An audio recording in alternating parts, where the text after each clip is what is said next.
everyone, and welcome back to AustinTalks, where today we are covering a video that I like this movie, and I thought it would be a good idea just to share my thoughts with it.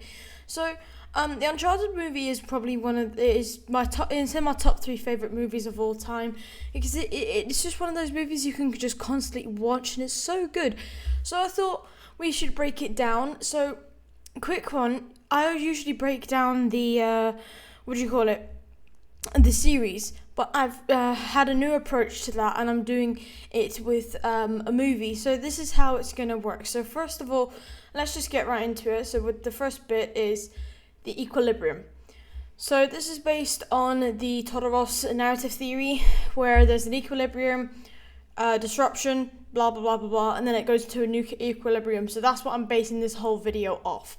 So first of all, now at the beginning of this movie, the equilibrium is that Nathan Drake is the bartender, obviously, who is a low-life pickpocketer, and he's quite mischievous, and he has a very mischievous side, like pickpocketing, and that's how he gets by in the world. He's just basically a kid who was curious about all the stuff that his brother taught him, like that great man.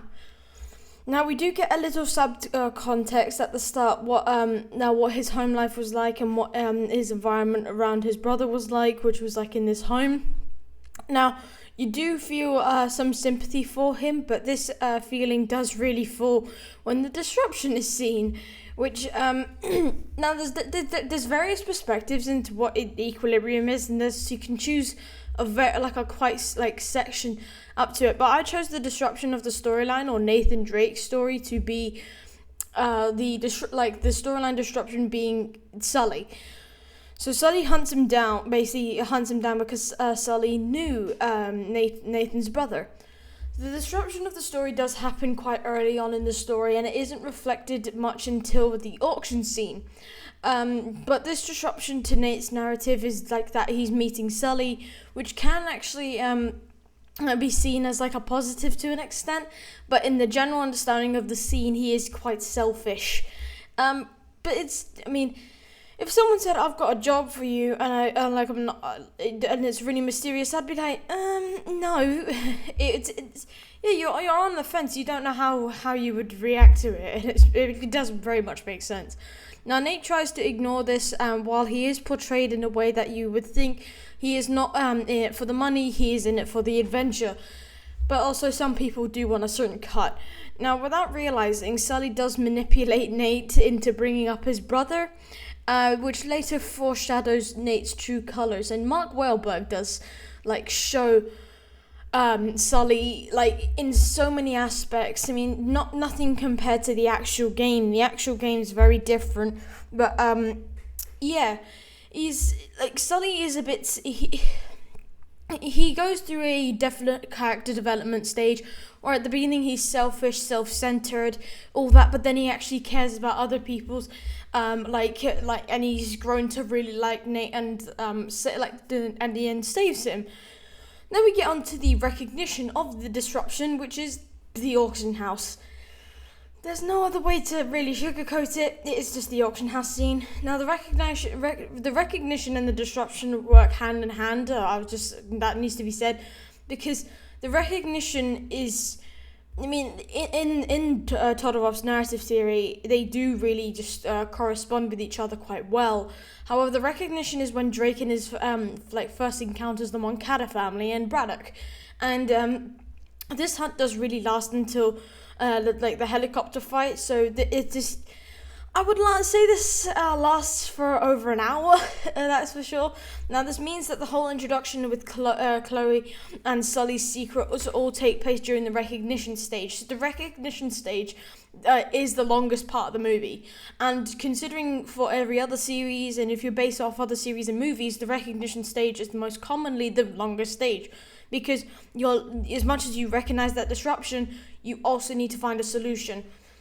In the terms of Sully, as the disruption, you could say that he is his recognition and resolution is at the very end when he does save him from the helicopter.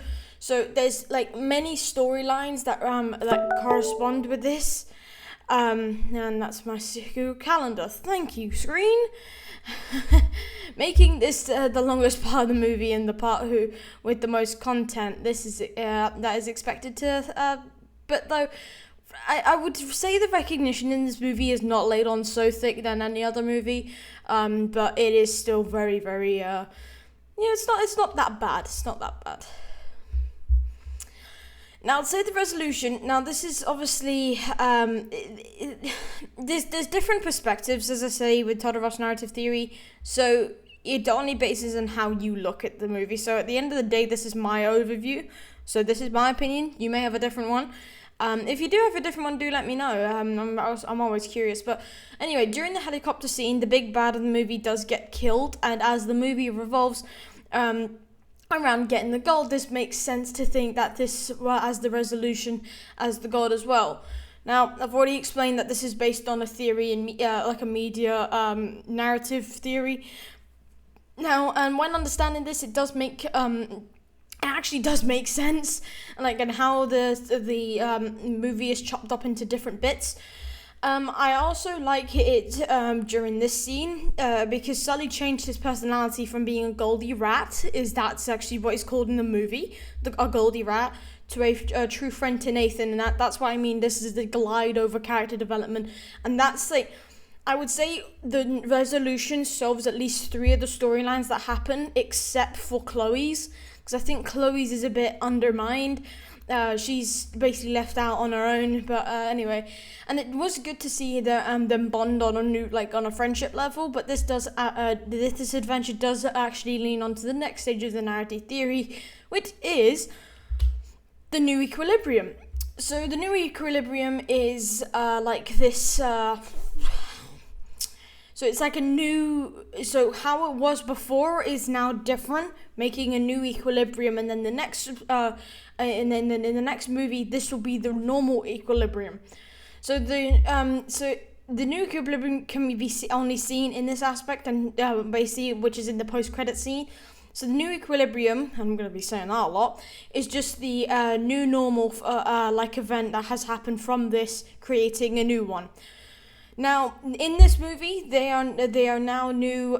They are just classical adventures, and he has his cat, and so they're looking for Nate's brother because they do find out, and so does the audience, that Nate's brother is still alive, and they enjoy being adventurers and making money from it. I mean, who wouldn't, to be fair? And there is no other way to elaborate on that, but that's basically it. And I'm hoping that we get more context in the new movie, in how changed it, because I guess we'll have to wait. I do believe it'll probably come out in the next a year or two, because this is one of the most highly anticipated movies, and in my personal book, probably the highest anticipated movie. I mean, I'm not even looking for Top Gun 3, so anyway. But yeah, the new equilibrium I do think is good, because and also Mark Wahlberg is like rocking that stash. The scene is very cowboy-ish, and I think that's a reflection on this new equilibrium and partnership. So yeah, and I do like their character arc, especially Sully's, that's for sure. Now, we get on to the fan theories. So, like I would in my regular series videos, there is a section to do with each of the seasons, but obviously these movie ones will be so much shorter because there's only 5 aspects I'm talking about, and then a load the rest of the fan theories. Now, obviously that was an overview of the movie. Now these are fan theories that have arisen from them. I've read maybe 1 or 2 of these, and boy, they are weird. But yeah, honestly, I'm curious to read more about them. I had a glimpse at the titles, but I haven't actually read about them. So here we go. So the movie is a prequel to the games. Okay, now the movie is a very clear introduction to the character of Nathan Drake, and the games are very late into his career, so this could very much be the case continuity-wise. This isn't anything major, but this would explain the callbacks and the extreme accuracy compared to the games. It is strange how this doesn't have any continuity errors either, so it would make more than perfect sense to they are part of the same timeline. I actually would have to agree with that because obviously Nathan Drake in this movie is a very younger version, and same with Sully. And if you compare them to the movie, they are very different characters. So I would actually have that as that makes sense. Actually, I would agree with that theory, and it's very much plausible because if you look at the age difference, obviously Nathan Drake and Sully Sully looks about 10 times older than Mark Wahlberg in there. But yeah, they've done it really well, and I do think that's like a lot better. That's a really good theory, actually. Well done. Actually makes perfect sense as well. Yeah, this is the one I saw, and oh my god, it hurt my brain. Indiana Jones and Nathan Drake are related. Okay then. Now this is a stretch, but this could be true. Yeah, there's a definite emphasis on that statement.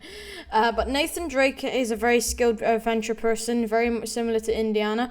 And in the very first scene, he talks about his great relatives and being influenced by this hobby. And while this movie never confirmed it, they could be related in a very estranged way. There will never be an instance where they actually cross paths, but it is for sure to think about. I'm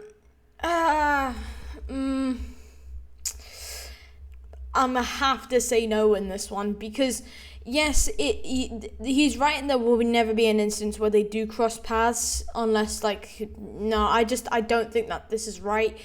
I would say Nathan Drake is they could actually. Oh my god, this is one where it's on the fence because the way they've explained it, as much as there's not much evidence, there isn't. There's not much you can really go off. But he said related in an estranged way, and he talks about his great relatives. That could be the case. I wouldn't say Indiana's that old, but actually considering the time gap. Maybe. I'm still going to say no because I think this is still a bit of a stretch. That's as he said. This it's more plausible than you think. However, I'm still going to say no. But it actually makes sense when you read into it and read into the context of the movie. So I'm gonna say no, but I understand where this is coming from, and it's very plausible. So. Yeah, but I would actually like to see Indiana Jones say, haha, I'm your grandfather, Nathan. So, yeah, I think that'd be quite funny. Even just like a little meme of that. As Nate knew about Sam's status because of his notes. Okay, then. This is going to be weird. Alright, now this is going to sound stupid. It's like it's me. So I know this is going to sound stupid, but this is very possible. Okay. Sully told him that he was dead, but Nate refused to believe this, so he tried to find him. During the night that he learnt that news, he tried to find his notes, which led him to believe that he was alive. This would explain that the first post-credit scene, because it was never ever confirmed that he knew, and yet he knew that he was looking for his brother. This is giving me a headache. Okay, this is because of his notes and also the postage. Why would they still be posting if he was still dead? And add that one up. That ending, add that one up. So how do you like them apples?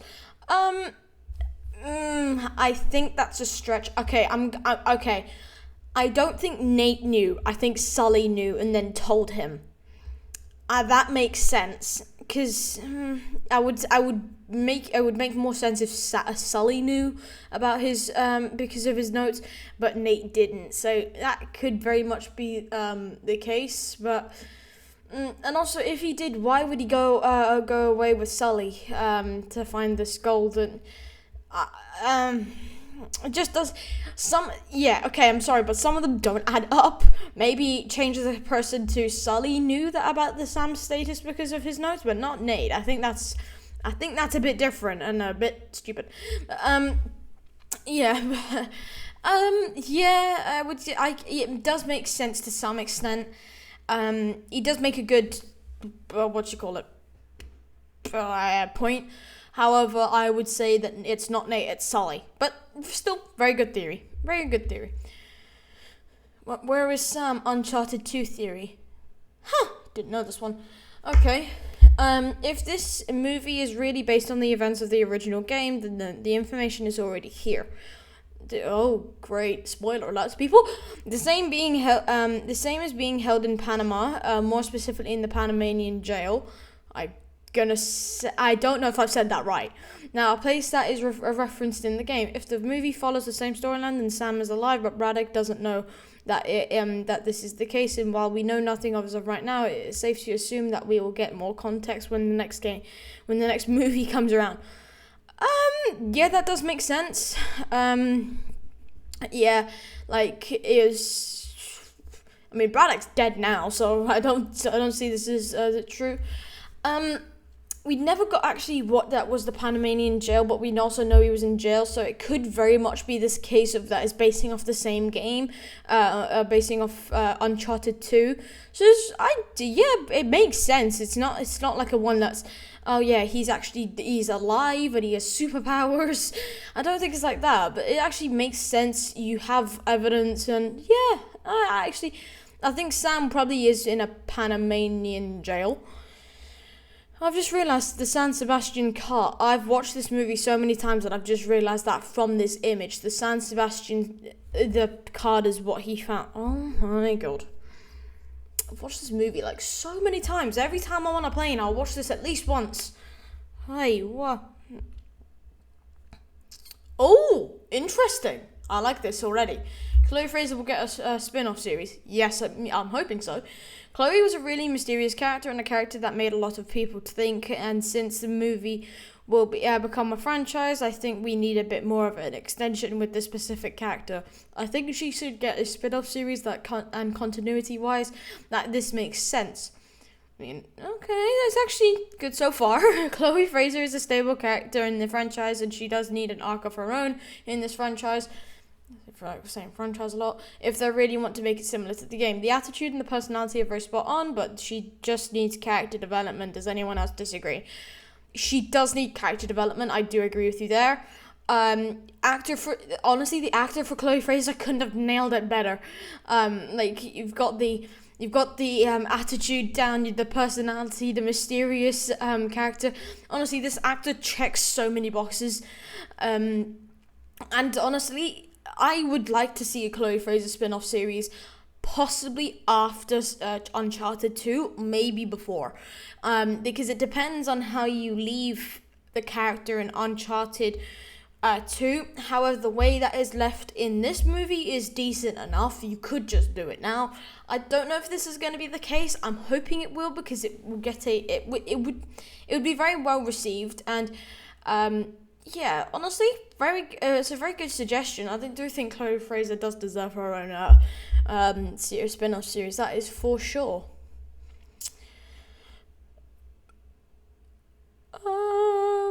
Okay, yeah, this is not a theory. Okay, I don't know why this is on here, but okay, why did Braddock kill Moncada?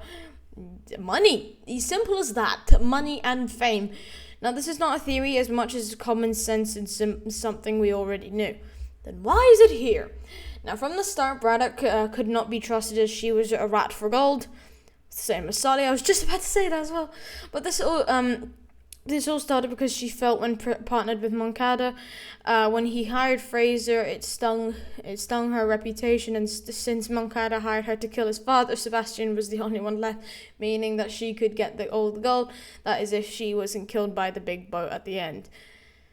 Yeah, it's not a theory. It's just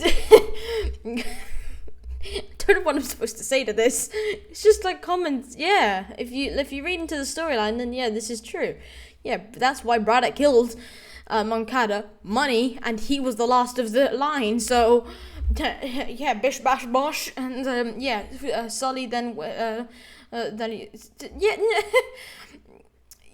okay, yeah, just move on. Surely that's not the last one. What? Oh my god. Well, everyone, that is the end of today's video. How was that the last theory? How?